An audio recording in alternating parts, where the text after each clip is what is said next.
Merci Irina, merci à vous tous. Je vais essayer d'être digne de la personne qui devait être là ce soir, Sylvain Ferreira. On s'était un petit peu concerté avant cette soirée. Il devait parler beaucoup plus de stratégie car c'est un grand spécialiste de la chose militaire et moi davantage de politique. J'espère que je vais m'en sortir car je vais aussi vous parler d'affaires militaires car c'est évidemment fondamental même si ça n'est pas tout. Pourquoi se souvenir du 8 mai, pour nous Français, du 9 mai, pour les Russes, 1945? Il y a plein de raisons. Mais s'il n'y en avait qu'une, à la fois pour l'Europe tout entière, mais en particulier pour la France, et en particulier pour la Russie, c'est parce que ces deux nations-là ont failli purement et simplement disparaître en 1945. Et que le 9 mai 1945, c'est la conclusion, l'aboutissement d'un véritable miracle. Un miracle politique pour la France, un miracle militaire et humain pour la Russie, mais c'est incontestablement un miracle. On va, pour commencer, essayer de se souvenir de ce qu'était l'année 1941. Le printemps 1941, à la veille de l'invasion de la Russie par la Wehrmacht. L'Europe entière est occupée. L'Allemagne maîtrise un territoire qui va du désert libyen jusqu'au Cap Nord, de la Pologne à l'est jusqu'à Brest, en France. C'est un empire continental comme rarement il a été donné d'en voir depuis Napoléon, même jamais. L'empire Napoléon était plus petit, il était fédéré. Il y avait des nations plus ou moins indépendantes, plus ou moins qui en dépendaient, mais enfin c'était une fédération. Là, c'est un empire de fer et de sang. En 1941, la France n'existe plus. Elle a un gouvernement qui est en fait un État fantoche, qui est l'État français, qui est à la botte de l'ennemi. En mai 1941, l'amiral Darlan va à Berchtesgaden négocier avec Hitler la mise à disposition des aérodromes français de Syrie et du protectorat français de Syrie et du Liban, à la Luftwaffe. C'est-à-dire que l'aviation allemande va prochainement bombarder les Anglais qui se battent dans le désert. En Grèce, le drapeau à croix gammée flotte sur l'acropole. L'Europe entière est à la botte d'Hitler. Et le 22 juin, la Wehrmacht entre en Russie. À Noël, un peu avant Noël, elle est aux portes de Moscou. Et pour l'intégralité de ce qui compte encore dans la classe politique alliée, on pense que la guerre est fichue, elle est finie, elle est perdue. Et il y a un homme, un seul, qui à ce moment-là dit qu'elle est gagnée, c'est De Gaulle. Pourquoi le dit-il? Parce qu'il sait que la Wehrmacht étant entrée en Russie, la Russie ne peut pas perdre. Et effectivement, il y a l'offensive de Yukov spectaculaire de Noël 1941 avec les divisions sibériennes par moins 40 degrés qui va repousser les Allemands. L'année suivante, vous vous en souvenez, après une deuxième offensive spectaculaire qui mène la Wehrmacht aux portes du Caucase, c'est Stalingrad. Mais la Wehrmacht repart à l'assaut et le vrai tournant de la guerre, c'est Koursk au mois de juillet-août 1943. Alors évidemment, cette résurrection de la Russie, c'est pas encore une résurrection pour la France, loin de là. Il faudra attendre 1944 et le retour de Gaulle au pouvoir en France pour que l'État se reconstitue et que les choses prennent une autre voie.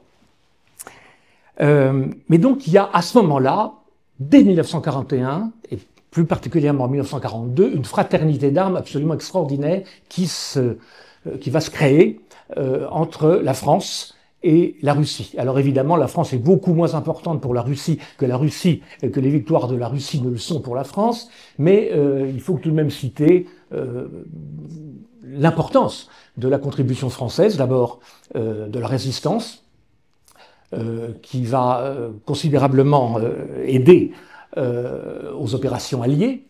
Il y a la première armée française qui, si elle ne débarque pas en Normandie, va débarquer en Provence, qui va libérer la vallée du Rhône, qui va jusqu'en Alsace, qui va libérer Strasbourg. Et puis il y a en France, au sein de cette résistance, on le sait peu, à peu près 30 000 Russes, entre 25 et 30 000 Russes. Il y avait 250 à 300 000 prisonniers russes qui travaillaient dans les camps de concentration allemands en France, qui travaillaient au sens propre du terme, puisqu'ils construisaient entre autres le mur de l'Atlantique, les bases de V2 et les bases de V1. Et sur ces 300 000 prisonniers russes, 30 000 vont rejoindre la résistance. Et il y aura même quelque chose dont on parle très peu, et je dois dire que je n'en ai eu connaissance que récemment, car je l'ignorais, je le dis tout à fait sincèrement, c'est ce qu'on a appelé le détachement Rodina, je crois que c'est la patrie en russe, qui était un détachement de résistantes spécifiquement féminines. C'était des femmes qui avaient été prises, des résistantes russes qui avaient été arrêtées par les Allemands, qui avaient été envoyées en Lorraine, travailler dans des mines en Lorraine, qui se sont échappées et qui ont fait toute la guerre aux côtés des résistants, qui ont donné énormément de renseignements aux Alliés, qui ont même fait prisonniers en 1944 des soldats allemands. Pas une, d'ailleurs, n'a été arrêté et déporté. C'est un véritable miracle.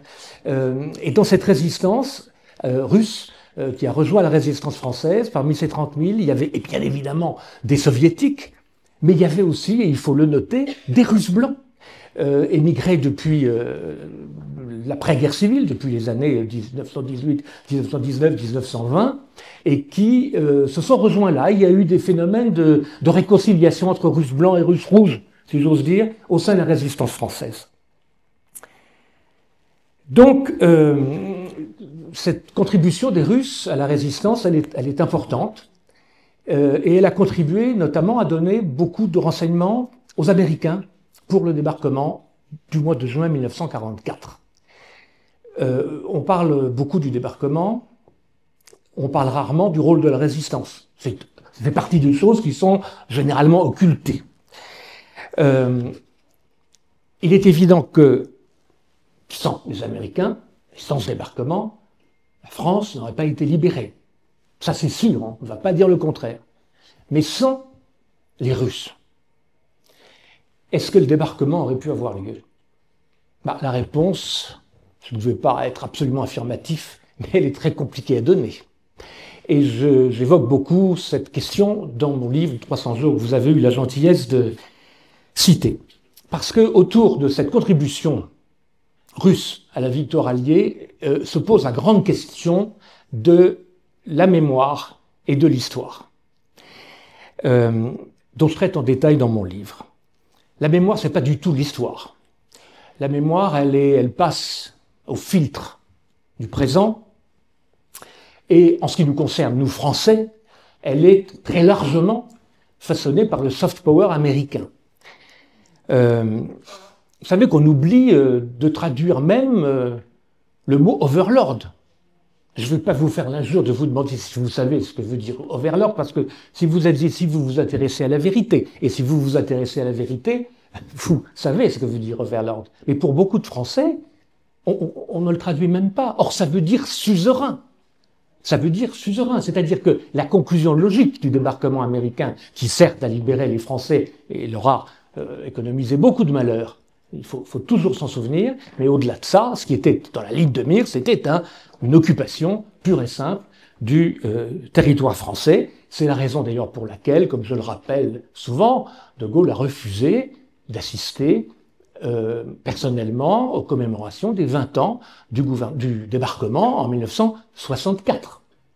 Il ne l'a pas fait, il a envoyé son ministre d'anciens combattants, il a rendu hommage plusieurs fois, il a reçu les Américains à l'Élysée, il a rendu hommage aux GI qui étaient tombés sur la place de Normandie, mais il ne voulait pas cautionner comme il l'a dit plus tard, Alain Perfit, qu'il a pieusement noté, vous trouvez ça dans son grand livre C'était De Gaulle, il ne voulait pas cautionner ce qui aurait été, sans lui, De Gaulle, une occupation pure et simple du territoire français avec son instrument qui s'appelait l'Amgot, qui était, je ne le dirai pas en anglais, mais le gouvernement des militaires alliés des territoires occupés. Des territoires occupés, c'est-à-dire que la France était considérée comme un territoire occupé au même titre que l'Allemagne le sera, ou l'Italie. Voilà pour cette mémoire. Or ça, c'est pas l'histoire. Et les peuples ont une conscience beaucoup plus immédiate de l'histoire. Et j'en veux un exemple qui est celui des sondages. En 1945, l'IFOP, qui a été créé un tout petit peu avant la guerre, fait sa première grande opération et demande aux Français, il demande à 10 000 personnes, c'est beaucoup 10 000 personnes à l'époque, surtout que ça se fait pas par téléphone, ça se fait en vis-à-vis, qui a gagné la guerre. Et la réponse est très claire. C'est un peu plus de 50% disent les Russes, 30% disent les Anglais, et un peu plus de 20% disent les Américains. Alors ça correspond tout à fait à ce qui s'est passé. Tout à fait. Puisque sans l'Angleterre, il n'y aurait pas eu de débarquement. Parce que c'était la base arrière stratégique nécessaire. Et puis les gens se souviennent encore des sacrifices absolument considérables du peuple russe. On ne connaît pas encore, à l'époque, les chiffres des morts russes. On ne les connaît pas. On les connaîtra à partir des années 50. Parce que Staline ne tenait pas particulièrement à montrer aux Américains, c'était le début de la guerre froide, hein, c'était même des débuts en fanfare de la guerre froide, ne tenait pas à leur montrer combien avait souffert le peuple russe et quel était l'état réel de l'économie russe qui était ruiné complètement. On dit 20 millions de morts à l'époque. Ensuite, on arrive au chiffre de 25 millions et aujourd'hui, on parle même de entre 25 et 27 millions. Les Américains, pour libérer la France, c'est 140 000 morts. 140 000 morts sur les places de débarquement et pendant toute la bataille de France, et globalement en Europe, à peu près 240 000. Ça n'est pas la même chose. Ça n'est pas la même chose. De sorte que lorsqu'en 2015, pour, donc, si je compte bien, le 70e anniversaire du débarquement, on repose exactement la même question, souvent les mêmes formulations aux Français, ils répondent que c'est 60% les Américains qui ont gagné la guerre, 20% les Russes, les Anglais n'existent même plus. Voilà la différence entre l'histoire et la mémoire. Les chiffres donc parlent, mais il n'y a pas que les chiffres, il y a les faits. Et les faits, c'est cette formidable opération Bagration de l'été 1944 qui va permettre de libérer la totalité, la quasi-totalité de l'Europe de l'Est, au moment même où les Américains sont enlisés dans le blocage normand, ils sont bloqués. Hein, techniquement, le débarquement a été un succès, mais ils sont restés près d'un mois sans même savoir. Certains de GI ne savaient même pas si le débarquement avait réussi et s'ils ne se retrouvaient pas comme des malheureux abandonnés en territoire ennemi. Bon, ils ont eu d'immenses difficultés à sortir de la nasse. Ça a été fait le 25 juillet avec l'opération Cobra qui leur permet d'ouvrir la route de Paris et de la Bretagne. Donc là, les choses changent. Mais on ne refait pas l'histoire avec des si, bien sûr. Mais on peut se demander ce qui se serait passé si, au même moment, l'opération Bagration, qui a eu 2 millions d'hommes côté soviétique, n'avait pas littéralement cassé les reins de la Wehrmacht, non seulement en nombre, puisqu'il y a 400 000 Allemands qui vont périr à ce moment-là, mais dans l'ordre de la qualité. Car ce qui est à l'Est à ce moment-là, côté allemand, c'est ce qu'il y a de meilleur en termes d'hommes, en termes de matériel. Et après cette opération Bagration, il ne restera plus rien à l'Allemagne. C'est-à-dire qu'elle ne pourra plus faire ce qu'elle avait fait depuis la bataille de Moscou, reconstituer un front avec des réserves. C'est fini. Et ça, c'est l'opération Bagration. Alors, je regrette beaucoup que Sylvain Ferreira ne soit pas là, parce qu'il nous en aurait parlé en détail, il la connaît absolument à fond, mais c'est un point vraiment important, parce qu'il faut remettre les choses à l'heure.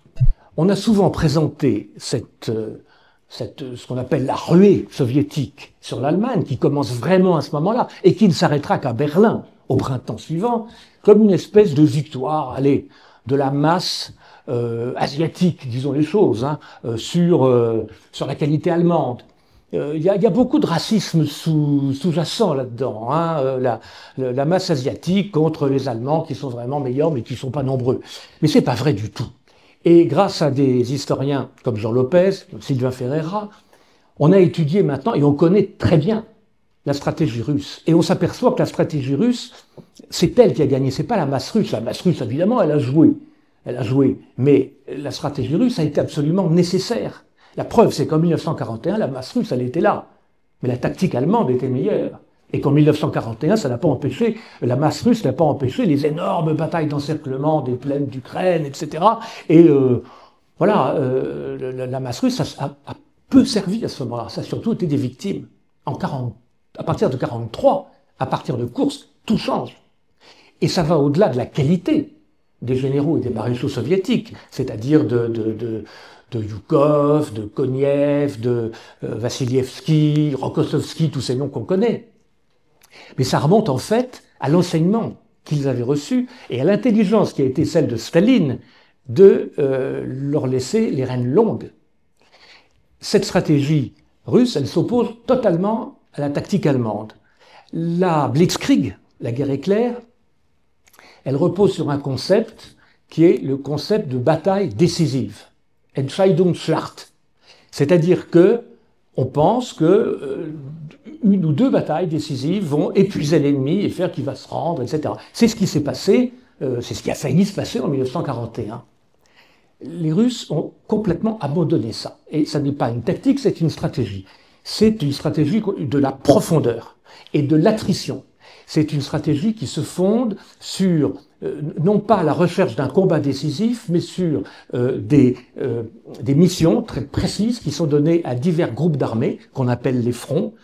Ça n'a pas le même sens en Europe qu'en Russie. Le front, c'est un groupe d'armées en réalité. Donc il y a plusieurs fronts. Il y a le front d'Ukraine, le front de Biélorussie, etc. Et ces différents fronts ont une mission différente. C'est effectivement l'attrition, c'est-à-dire détruire le potentiel ennemi, c'est le potentiel économique, c'est des bombardements à l'arrière, c'est couper la ligne de communication, etc. Et chacun de ces fronts a une mission très précise. Et à partir de ce moment-là, ça va réussir et ça va désorganiser, mais définitivement, l'armée allemande, puisque après une pause au mois de la fin août 1944, hein, les Russes sont devant Varsovie, ils ont libéré la totalité de la Biélorussie, la totalité de l'Ukraine, ils ont avancé sur un front qui va des Carpates jusqu'à la mer Baltique, et là ils sont un peu, il faut qu'ils se refassent, donc il va y avoir une pause jusqu'au mois de janvier, et à partir de janvier, ça ne s'arrêtera plus, c'est la grande offensive sur la Vistule, puis sur l'Oder, et puis sur Berlin. Donc c'est vraiment, il faut lire les livres de Jean Lopez, moi j'en parle, mais c'est vraiment lui qui a étudié ça de très près, c'est vraiment une victoire de la stratégie soviétique. Alors qu'est-ce que j'entends quand je parle de ça, parmi les tenants de ce que je n'hésite pas à appeler le révisionnisme actuel? Ah ben j'entends plusieurs choses. J'entends, oui, d'accord, c'est vrai, les Russes, ils ont perdu beaucoup de monde, etc. Mais enfin, ils étaient utilisés n'importe comment, on les lançait par vagues successives. Les gens qui disent ça ignorent complètement les stratèges russes, hein, totalement. Ils n'ont pas étudié ça de près. Et puis, ils vous disent aussi, mais n'oubliez pas que jusqu'en 1941, la Russie était l'allié d'Hitler. L'allié. Bon, alors là, il faut quand même rectifier un peu.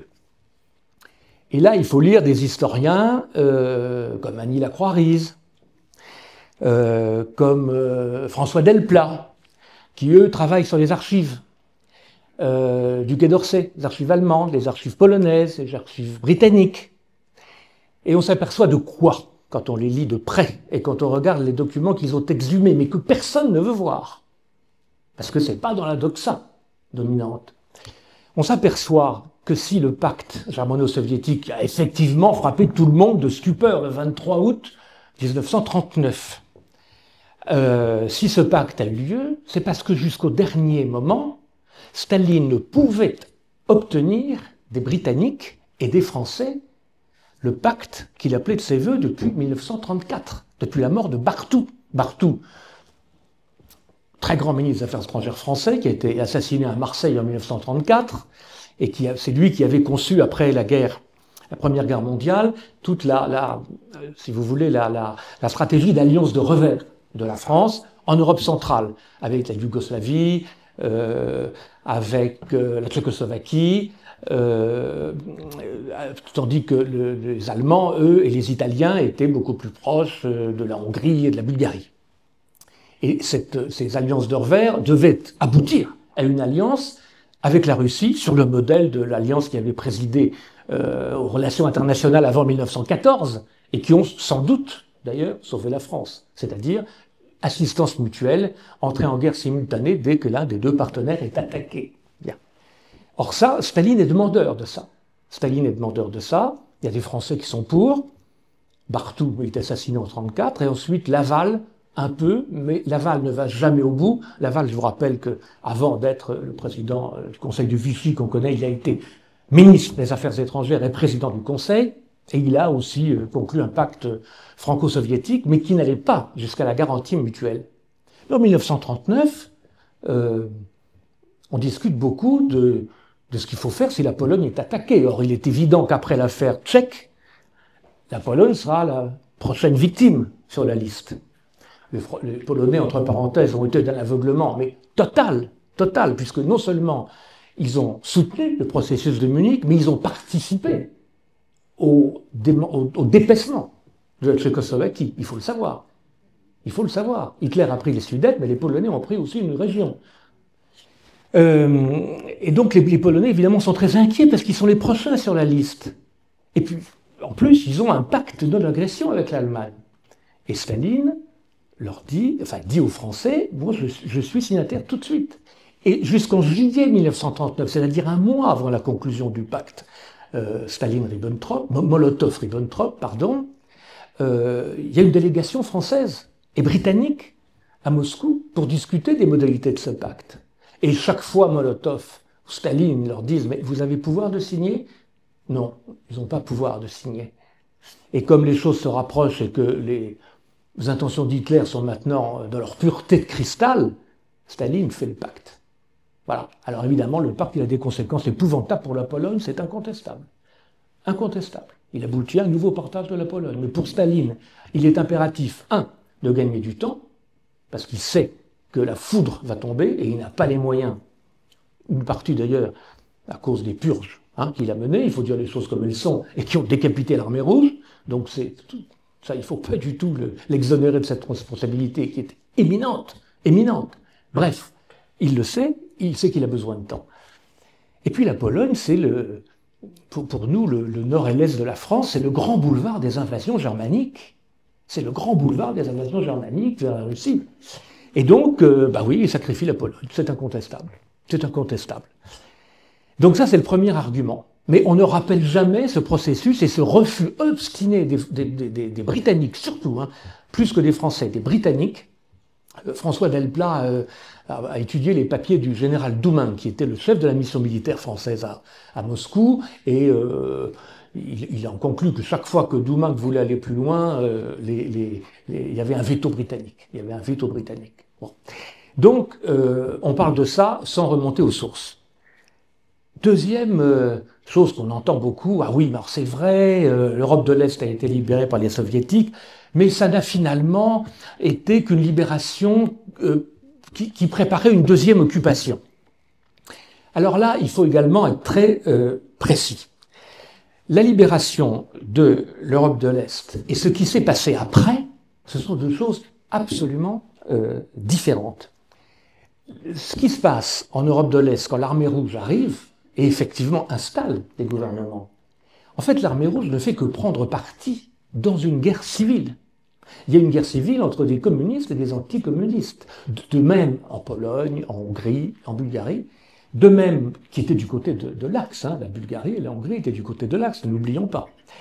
De même qu'en Grèce, il y a une guerre civile entre les pro-communistes et les pro-occidentaux. Et chacun est de son camp. Et je rappelle d'ailleurs, dans mon livre, là aussi c'est connu, mais on insiste très peu dessus, alors que c'est fondamental. Le fameux partage de l'Europe dont on a parlé et qu'on attribue à Yalta, en fait, il se décide plus tôt. Il se décide à Moscou, et pas du tout entre Roosevelt et Staline, mais entre Churchill et Staline, c'est-à-dire entre le plus anticommuniste des dirigeants occidentaux et Staline. Pourquoi? Parce que Churchill est un pragmatique. Quand il va à Moscou rencontrer Staline pour une conférence qui aurait dû avoir lieu avec Roosevelt, mais à laquelle Roosevelt ne se rend pas parce qu'il est en campagne pour son 4e mandat, il est en pleine campagne électorale, c'est plus intéressant que de parler de l'avenir de l'Europe. Il laisse donc Churchill, et Churchill prend acte du fait que l'armée rouge est partout. Il ne va pas la chasser.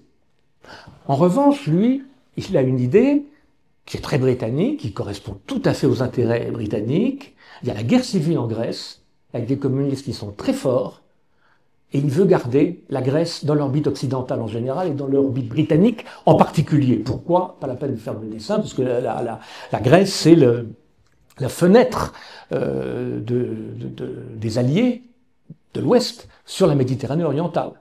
Hein. Donc voilà. Et avec Staline, ils vont échanger des papiers. Alors on va dire à Staline, voilà, ben vous allez avoir 80% en Pologne, 90% en Roumanie. Ça n'a absolument aucun sens. Mais nous, on veut 100% en Grèce. Et Staline, il dit, bah oui, pas de problème. Pas de problème. Qu'est-ce que ça veut dire 80% pour les Anglais ou les Américains et 10% les Britanniques? Ça ne veut rien dire. Il y a un rapport de force qui est là, qui est institué, et ce rapport de force, il est institué dès le mois d'octobre 1944. Donc tout ce qui se passe après, c'est en fait la guerre froide qui commence. Donc ça n'a pas grand-chose à voir avec la libération de l'Europe de l'Est.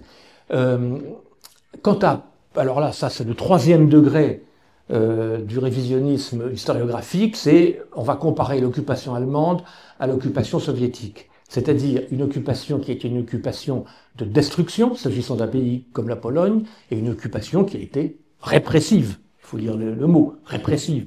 En Pologne, il y avait 3 millions de juifs en 1939, il y en avait 30 000 en 1945. Bon, pas du tout la même chose. Il y a eu une guerre civile en Pologne, il y a eu une guerre civile en Roumanie, beaucoup de gens ont été tués dans cette guerre civile, c'est incontestable, et l'armée rouge a pris le parti des communistes, c'est incontestable, de même que l'armée britannique a pris le parti des anticommunistes en s'appuyant, d'ailleurs, en Grèce, sur d'anciens nazis. Ça, c'est encore un autre sujet, mais c'est important de le savoir. Et donc, c'est la préhistoire de la guerre froide. Alors, je ne vais pas revenir parce que j'en ai souvent parlé, et notamment ici même, il y a 15 jours. Donc, je ne sais pas si des gens étaient déjà là il y a 15 jours, mais je ne vais pas le répéter, mais vraiment, dénier aux soviétiques la libération des camps d'extermination, c'est une monstruosité. Parce que j'ai entendu ça aussi. J'ai entendu, oui, c'est vrai, les Russes sont arrivés à Auschwitz, etc., à Maïdanek. Enfin, quand ils sont arrivés, tout le monde était parti, les gardiens étaient partis, il n'y avait plus personne. En fait, ils se promenaient, ils ont vu de la lumière, ils sont rentrés, quoi. En gros, bon. Si ce n'était tragique, ça serait comique d'entendre ça, parce que c'est exactement ce qui s'est passé à l'ouest. Je vous rappelle que les Russes ont libéré les camps d'extermination qui se trouvaient à l'est, et que les alliés anglo-saxons ont libéré les camps de concentration, pas d'extermination, de concentration qui se trouvaient à l'ouest.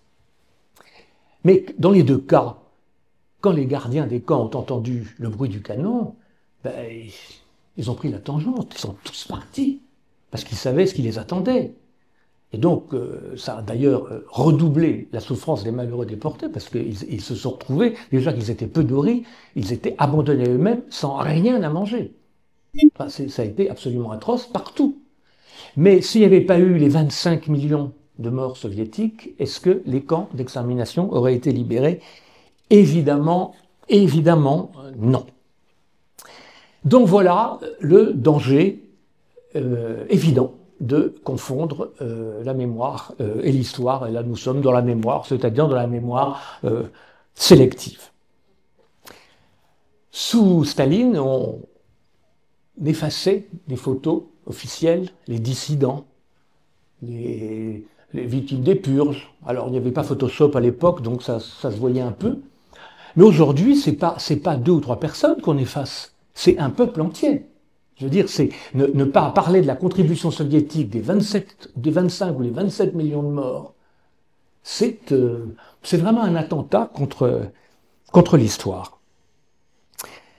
On est dans une posture que j'appellerais une posture constructiviste, comme du temps de Staline. Le problème, c'est que ça vient de libéraux qui n'ont que le mot de démocratie à la bouche, qui vous expliquent ce qu'il faut penser, et ce qui est interdit de dire.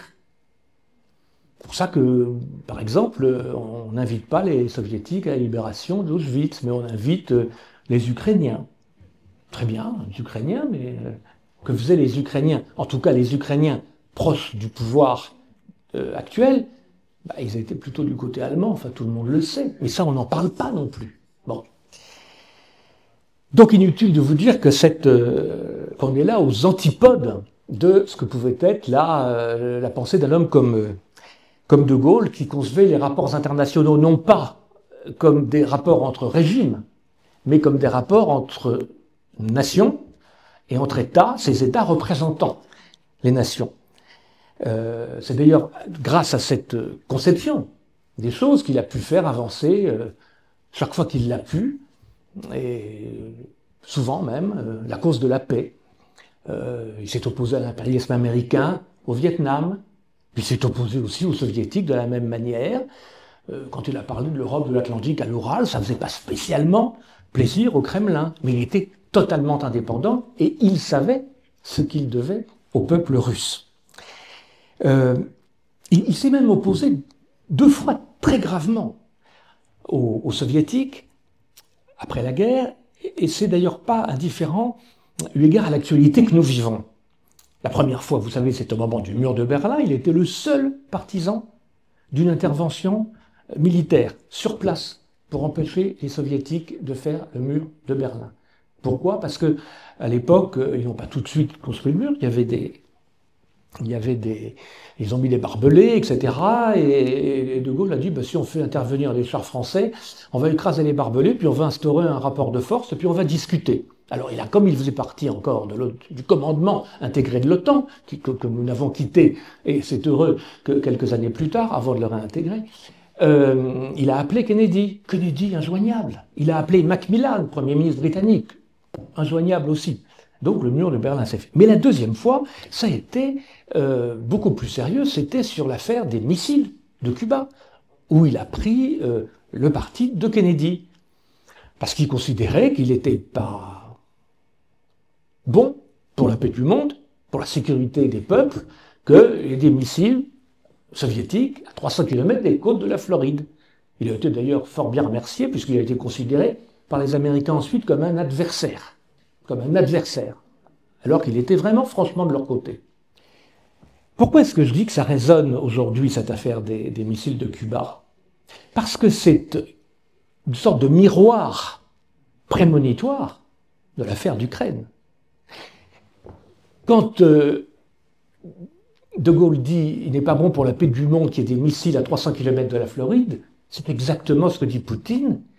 Quand, après lui avoir dit qu'on n'avancerait pas d'un pouce, one more step, vers l'Est, que l'OTAN n'avancerait pas, on se propose d'intégrer l'Ukraine à l'OTAN. C'est exactement la même chose. Exactement. Et donc voilà, c'est une conception des rapports internationaux qui n'est plus vraiment en odeur de sainteté en Occident. Et quand je dis d'ailleurs que les soviétiques ont retiré leurs missiles de Cuba, il faut se souvenir que les Américains ont fait de même avec leur missile qui était à l'époque en Turquie. Hein. Donc ça a été un donnant-donnant, et il y avait des gens raisonnables. Il y avait des gens raisonnables. L'affaire de l'OTAN en 1990 ça a été une tromperie originelle. Vous savez que, enfin vous le savez sûrement, mais on a tous les documents. On vous dit que c'est pas vrai maintenant, mais les documents sont là. On sait que James Baker, le secrétaire d'État américain, a promis à Shevardnadze, qui était le ministre de Gorbatchev, que l'OTAN n'avancerait pas, hein, no more step, et même laisser entendre qu'après la dissolution du pacte de Varsovie, qui a eu lieu 1 an plus tard, l'OTAN pourrait elle-même se dissoudre. Donc c'est une tromperie absolument sans précédent, sans précédent. Et voilà où nous en sommes, et l'affaire d'Ukraine, elle est la conséquence de tout ça. Alors voilà, nous sommes plus dans l'histoire, nous sommes dans un narratif, comme on dit aujourd'hui, un narratif qui évolue au gré des circonstances. On a l'impression que l'histoire des rapports entre la Russie, elle a commencé en 2022, hein, en février par hasard, en février 2022. Avant, il n'y avait rien. Donc tout ça, je crois qu'il faut vraiment rompre avec cette conception des choses. Et je terminerai là-dessus avant vos questions, que j'imagine nombreuses. Voilà pourquoi il faut se souvenir de mai 1945. Parce que sans ce qui s'est passé quelques années avant, en 41, 42, 43, peut-être qu'il n'y aurait plus de Russie, et par voie de conséquence, il n'y aurait plus de France non plus.